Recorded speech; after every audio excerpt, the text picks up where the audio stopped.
Okay, let's review this keyboard after like what, 2 months. So after 2 months, I actually changed the presets here. This is Yamaha Reface DX, so it's nice. Actually, I have some difficulties about the Sound Mondo app, but if you force feed it like sysx files in the USB, you will be able to you are able to change the presets mo.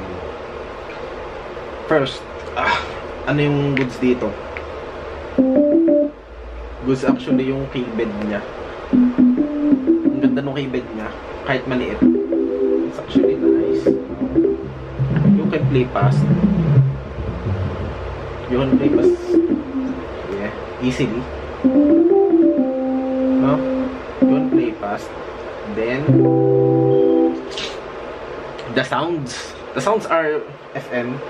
I guess you can recreate this in Dex. It's like a free app in Windows, but it's very convenient having it like this. No laptop necessary. You just need batteries. Yeah, I'm running it on batteries.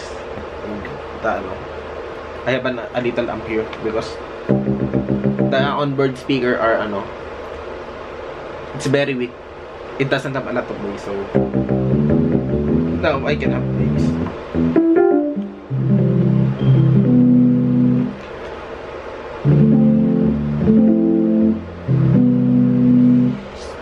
About the sounds, really good. You can get like Rhodes.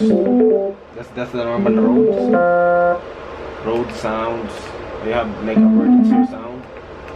That's the EPs. The EPs are good. Look at this, like Sen piano. There's a Grand here too.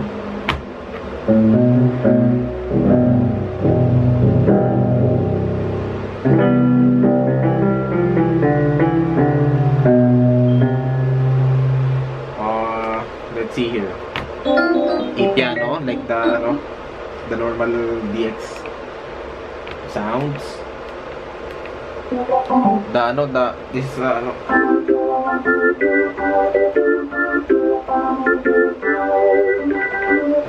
is it's an organ and chapel piano, chapel organ.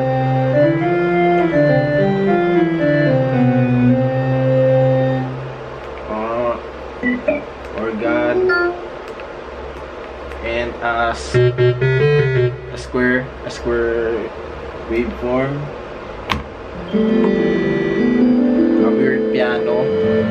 Well, if you have a sound, you can definitely change the effects. You can add effects here. Onboard effects are delay. If you can see the little it's good, and you can change it. I mean, if you like this sound, I want to change it. Just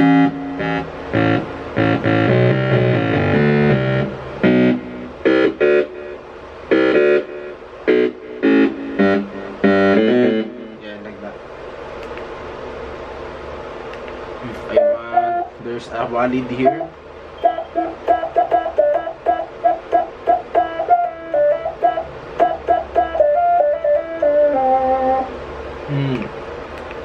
A bass. Let's hear the bass.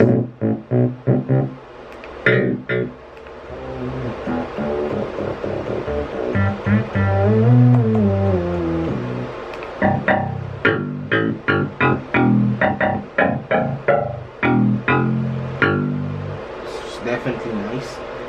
That's usable. And weird stuff like this.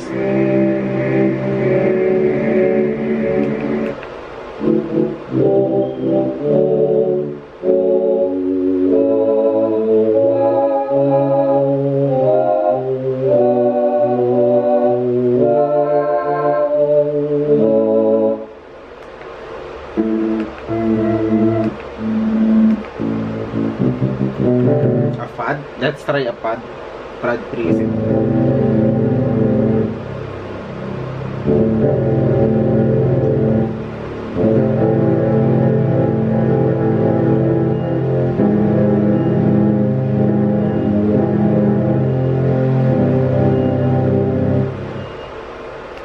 lot more. That's it actually. There is a looper function. Let's try it.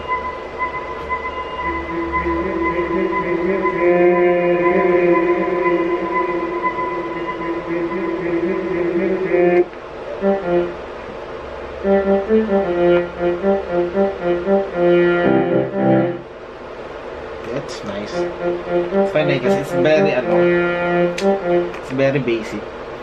Yes. I mean, it's nice, I guess. The best thing about this is it's very small, the size. There's nothing in the market like this that has an internal speaker. Can be run by batteries. And the quality of it's really good. This is actually metal. There's like a metal enclosure in a plastic. So, this is plastic. But the top is metal actually. So, nice. The keyboard is really good too. It's better than my Korg Minilogue XD. So that's actually what, like a $600 in. It's actually cheaper, but it has, I like the keyboard of this more. Yeah. I guess that's it. That's all.